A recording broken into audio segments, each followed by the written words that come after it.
Γεια σας φίλοι μου, καλώς ήρθατε στο κανάλι μου. Σήμερα θα φτιάξουμε μια πολύ υγιεινή, χωρίς καθόλου θερμίδες συνταγή. Φτιάχνεται πολύ γρήγορα όπως θα δείτε κι εσείς. Είναι κεφτεδάκια αλλά χωρίς σχήμα. Είναι με πληγούρι. Είναι κεφτεδάκια με πληγούρι και θα τα συνοδεύσουμε με μια σως γιαουρτιού. Το πληγούρι, όπως θα δείτε κι εσείς εδώ, είναι σπασμένη κόκκι σκληρού σιταγιού, το οποίο έχει επεξεργαστεί σε βραστό νερό. Είναι έτοιμο προς κατανάλωση το πληγούρι, ουσιαστικά έτσι πως θα το μαγειρέψουμε, τρώγεται και ομό, δηλαδή μόλις βράσει ή φουσκώσει με το βραστό νεράκι μπορεί να καταναλωθεί χωρίς να τηγανιστεί ή να ψηθεί. Εμείς όμως στο τέλος το κεφτεδάκι θα το τηγανίσουμε κιόλας, γιατί το έχω δοκιμάσει και με τον ένα τρόπο και με τον άλλο και νομίζω ότι τηγανιτό γίνεται και τραγανό απ' έξω, είναι πολύ ωραίο. Έχουμε πάρει ένα φακελάκι πληγούρι, 500 γραμμάρια, μέτριο πληγούρι. Θα βάλουμε μέσα στα 500 γραμμάρια 350 ml βραστό νερό.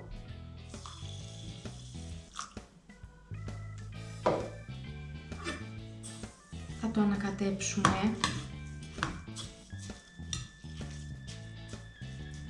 Θα προσθέσουμε 2 κουταλιές της σούπας πελτέ ντομάτας.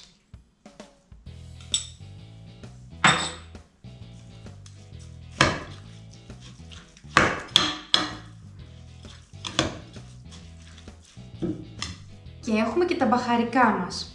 Έχουμε βάλει κίμινο, μπούκοβο, αν θέλετε να γίνει λίγο πικάντικο και καυτερό, γλυκιά πάπρικα, αρκετή γλυκιά πάπρικα, πιπέρι και αλάτι. Τα ρίχνουμε όλα στο μείγμα μας.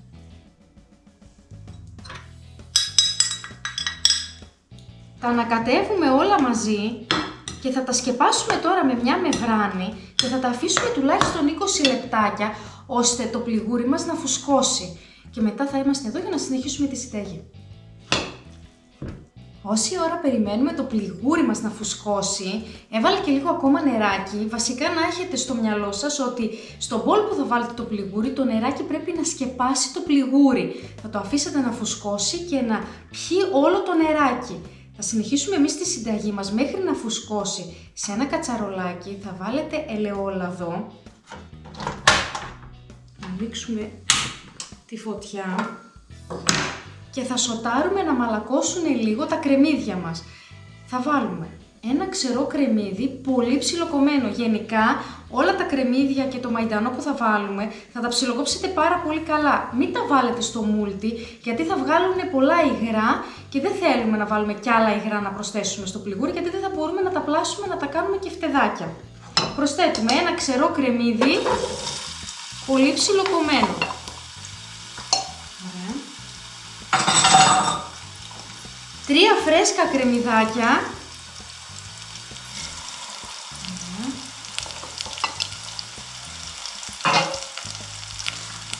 Μια σκελίδα σκόρδο, επίσης ψιλοκομμένη. Μαϊντανό και άνηθο. Όσο θέλετε. Βάλτε κατά προτίμηση αρκετό. Να έχει μέσα, έτσι να είναι τα μυρωδικά του. Λοιπόν, ανακατεύουμε. Δεν θέλουμε να σοταριστούν πάρα πολύ, θέλουμε απλά να μαραθούν.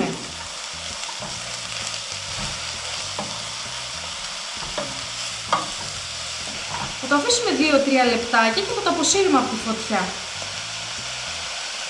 Μυρίζει σαν μαγειρίτσα. Με τα κρεμμυδάκια, το μαϊντανό, τον άνηθο. Όλη τη διαδικασία για τα κεφτεδάκια με πληγούρι μπορείτε να τη κάνετε από βραδείς. Να ετοιμάσετε το πληγούρι να φουσκώσει, να προσθέσετε τα κρεμμύδια, να το έχετε έτοιμο για πλάσιμο και όταν την επόμενη μέρα θα το βγάλετε από το ψυγείο, θα είναι και καλύτερο κιόλας το μείγμα, θα έχει γίνει καλύτερο, θα έχει σφίξει και μπορείτε πιο εύκολα να το πλάσετε κεφτεδάκια. Το πληγούρι μας, πάμε να το δούμε. Έχει πιει το νεράκι του, έτσι πως το είδα. Ωραία. Να το ανακατέψουμε. Μια χαρά. Έχει πιει το νεράκι. Θα βάλουμε τώρα τα κρεμμύδια που σοτάραμε. Δεν τα τσιγαρίσαμε ουσιαστικά, απλά τα βάλαμε λίγο να μαλακώσουμε. Τώρα έτσι όπως είναι, μπορείτε να το αφήσετε στην άκρη 1 ώρα τουλάχιστον, λίγο να δέσει ή να το βάλετε και στο ψυγείο και όταν έρθει η ώρα να τηγανίσετε, τότε να κάνετε κεφτεδάκια και να τα τηγανίσετε. Πριν τηγανίσουμε, θα φτιάξουμε τη σως γιαουρτιού να είναι έτοιμη για να τα δοκιμάσουμε μετά κατευθείαν. Σε ένα μπολάκι έχουμε βάλει 200 γραμμάρια στραγγιστό γιαούρτι. Θα προσθέσουμε περίπου 3 κουταλιές σούπας ελαιόλαδο. Τόσο. Στην άκρη. Θα βάλουμε λίγο πιπέρι. Λίγο αλάτι, όχι πολύ, και θα ξύσουμε μέσα λίγο από τη φλούδα από το λεμόνι, ξύσμα λεμονιού, όχι πολύ, έτσι λίγο για το άρωμα, και θα βάλουμε και λίγο, 2-3 σταγονίτσες λεμόνι, έτσι, όχι πολύ, και ανακατεύουμε. Ωραία, η σως γιαουρτιού είναι έτοιμη, την αφήνουμε στην άκρη. Εδώ παίρνουμε το πληγούρι μας, το οποίο έχει κρυώσει, είναι ωραίο, έτοιμο. Τώρα αυτή τη στιγμή να καταλάβετε, μπορούμε να το κάνουμε μπαλάκι με το χέρι μας, να το αφήσουμε να κρυώσει και να καταναλωθεί κατευθείαν, ομό. Θα βάλουμε όμως λίγο αλευράκι, θα το ανακατέψουμε.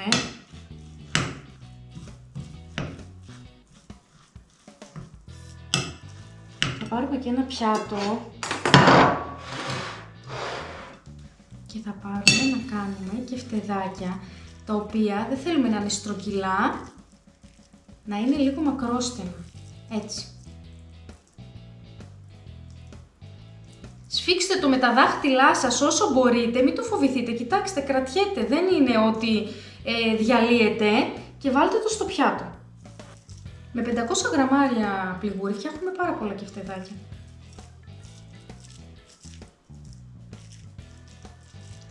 Μόνο που το πατάτε έτσι, στέκεται. Και όσο κρυώνει, τόσο πιο πολύ στέκεται.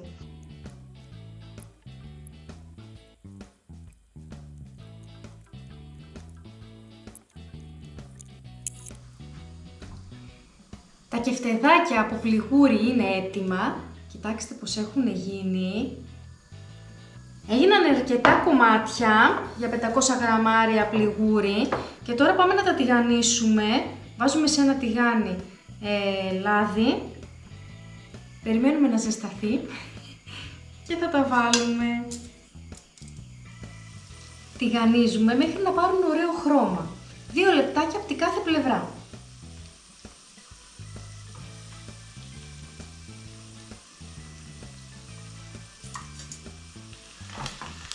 Κοιτάξτε πόσο όμορφα έχουν γίνει και τι ωραία που έχουν ψηθεί. Δεν έχουν διαλυθεί καθόλου. Θα τα βάλουμε σε ένα απορροφητικό χαρτί.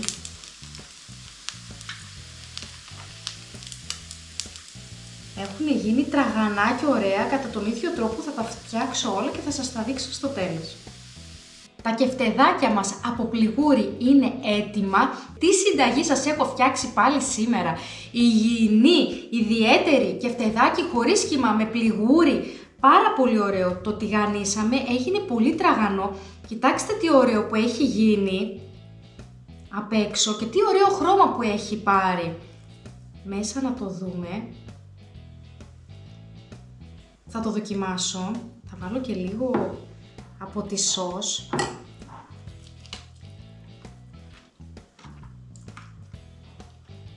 Είναι πάρα πολύ ωραίο, παιδιά. Αλήθεια σας λέω, πρέπει να το δοκιμάσετε. Το ίδιο πράγμα σας είχα πει Και για το σιταρότο, μια παρόμοια συνταγή αλλά με σιτάρι που είχαμε φτιάξει και εκείνη πάρα πολύ υγιεινή. Μπορείτε να μπείτε στο κανάλι μου να τη δείτε. Και το πληγούρι είναι πολύ διατροφικής αξίας μεγάλης, καθότι περιέχει πρωτεΐνες μέσα. Εύχομαι να δοκιμάσετε τη συνταγή μου, να σας αρέσει. Θέλω να μου γράψετε σχόλιο και εντυπώσεις αν τη φτιάξετε. Ακολουθήστε βήμα-βήμα ό,τι σας έχω δείξει και θα πετύχει και στο τηγάνισμα και παντού, και αν θέλετε και δυσκολεύεστε μπορείτε και στο φούρνο να τα ψήσετε. Γράψτε μου τα σχόλιά σας όπως είπα, κάντε μου ένα like, ένα sub, μια εγγραφή στο κανάλι μου, πατήστε και το κουδουνάκι, να σας έρχονται μηνύματα όταν ανεβάζω μια συνταγή. Να είστε καλά, να περνάτε καλά, να μαγειρεύετε συνέχεια για σας και για τους αγαπημένους σας ανθρώπους. Γεια σας φίλοι μου, γεια σας!